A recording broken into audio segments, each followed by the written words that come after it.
Daniel Petrick was 16 when he killed his mom and seriously injured his dad over a computer game. The Ohio teenager had been told he wasn't allowed to play video games for a while after he spent 18 hours a day playing Halo 3. He was so angry that his parents had taken the game away that he decided to do something about it. His parents had locked the video game in a small safe inside a cupboard. Unfortunately, his father's 9mm handgun was also kept in there. After finding the key, Daniel snuck into the safe and retrieved his game, picking up the gun whilst he was at it. He then calmly walked into the living room where his mom and dad were and asked them to close their eyes, insisting that he had a big surprise for them. They thought he was sorry for his bad behavior, but instead of apologizing, the 16-year-old shot them both multiple times.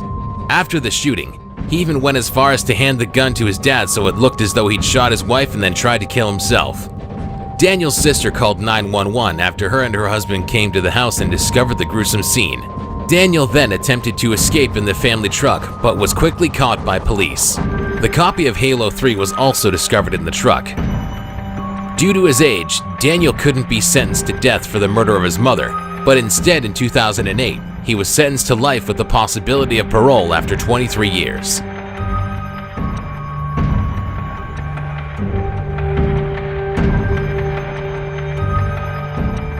On Christmas Eve in 2015, this father of two killed his 6-year-old son while his 7-year-old son and girlfriend watched on, all because the kids refused to go to sleep and he wanted to play his video games.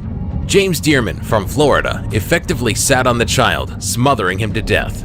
When the little boy was unconscious, he called the paramedics, but not until he and his girlfriend had a cigarette first. The child died despite being given CPR by the paramedics who attended the scene. In their statements, it was claimed that the kids wouldn't lie down as they'd been told to.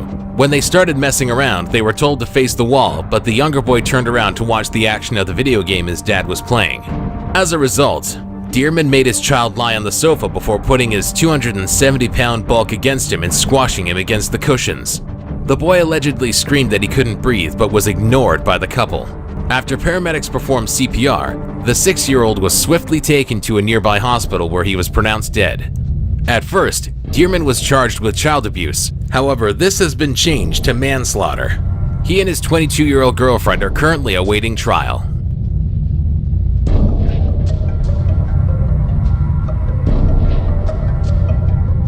"19-year-old Lewis Daines from Essex was sentenced to life imprisonment in 2014 after killing 14-year-old Breck Bednar, a fellow gamer whom he had groomed in an online chat room, specifically for the purpose of killing him. Lewis Daines first met Breck in a Minecraft server where they became friends and eventually began speaking every day through a piece of software called TeamSpeak. Lewis began manipulating Breck and told him many lies, one of which was that he owned a very successful computer business, and another was that he had donated $2.5 million in bitcoins to Syrian rebels. He also began turning Breck away from his friends and family. After talking for months, Lewis offered Breck a job and promised him that he would be rich. Breck's mother started to notice a big change in him and became concerned that he was being controlled and groomed by Lewis, and even informed the police. She also attempted to stop communication by taking Breck's computer away from him. However, Breck and Lewis continued to talk on the phone and began arranging to meet up. In February 2014, Breck Bednar got into a taxi which was paid for by Lewis and went to his flat in Essex. The next day, Lewis called 999 and informed the police that he'd stabbed Breck in the neck after the two got into a heated argument. When police arrived at the scene, they noticed Breck had been tied up with duct tape and his throat had been slit. Lewis Daines was charged with Breck's murder, and in January 2015, he was sentenced to life imprisonment, where he will serve at least 25 years behind bars.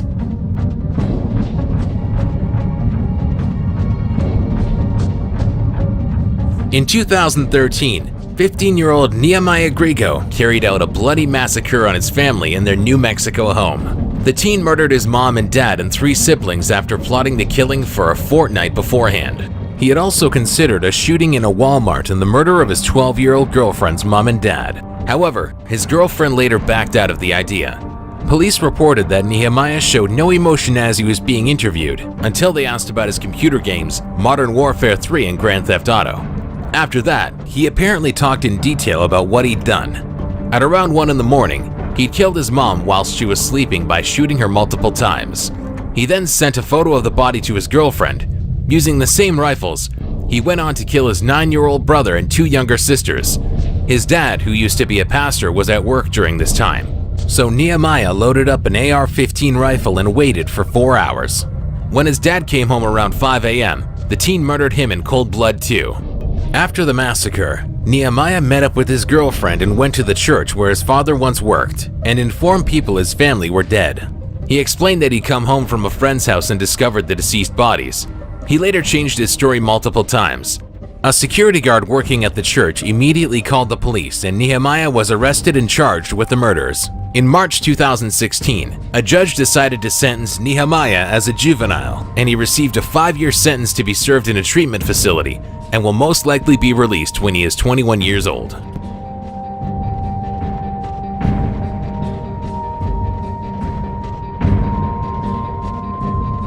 Adam Dees, a 22-year-old from Idaho, claimed that his obsession with first-person shooter games aided him in the murder of 3 people, suggesting that he had become desensitized to killing through playing the games.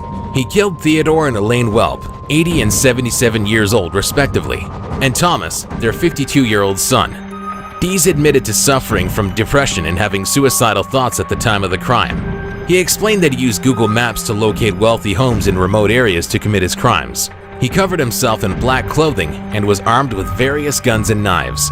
He made sure to park his car far away before making his trek towards their residence. In the Welps' garage, he found a truck that had a set of keys inside of it, which he used to gain entrance to the home. He noticed a security system, but it was not armed, so he proceeded with his plan. He noted to authorities that had the security system been armed, he would not have continued. He also stated that if the family had a larger dog, the plan would have most likely been abandoned too. His motives for the murder were noted as robbery, as he stole credit cards and jewelry from the home. Once inside, Dees brutally beat the 3 family members with a wooden baseball bat before shooting each of them in the head. In addition, Tom Welp was also stabbed in the neck. During an investigation, police found the shattered baseball bat with Welp's blood on it behind a restaurant where Dees had recently attended. Police managed to find and arrest Dees at a Best Buy in the town of Boise. In late 2015, Adam Dees was sentenced to 3 life sentences without the possibility of parole to parallel the triple murder of the Welp family.